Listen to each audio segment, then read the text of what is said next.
अस्सलाम वालेकुम। मेरा नाम सुगरा है। मैं गरीबाबाद की रिहायशी हूँ और चौधरी तनवीर साहब लोग हमारे करीब में रहते हैं, लेकिन हमारी कोई भी आवाज़ सुन नहीं रहा। और वक्ती जो है ना, मेरे मामू इजाज़त अहमद अब्बासी साहब, वो जिगर के ट्रांसप्लांट के पेशेंट हैं। वही हमारी कफ़ालत करते थे।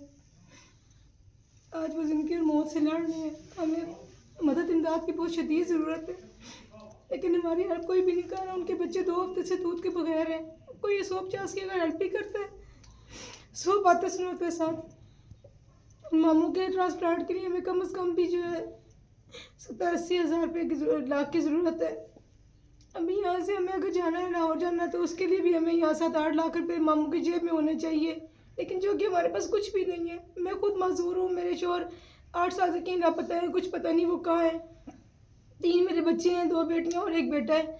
मैं खुद भी माजूर, उनके लिए कुछ भी नहीं कर सकती सिवाय अपनी आवाज़ बुलंद करने के। खुदा के लिए अगर कोई मुखैर असरात मेरी आवाज़ सुन सकते हैं तो मेरे मामू के लिए मुझे हेल्प करें, ताकि मैं उनका इलाज करवा सकूं। जहाँ तक मैं भाग सकती थी मैं भागी हूँ। मैं इस व्हील चेयर पे इसका साथ दे के कुछ भी नहीं कर सकती अपने मामू के लिए।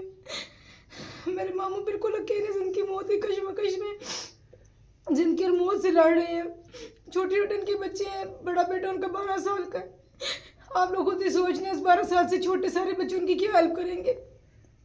कोई मुखैर हज़रात हमारी आवाज़ को सुने और उनकी हेल्प करें प्लीज़। अल्लाह ताला आप लोगों की और आपके बच्चों के हामी और नासिर हो, हमारी भी मदद करें।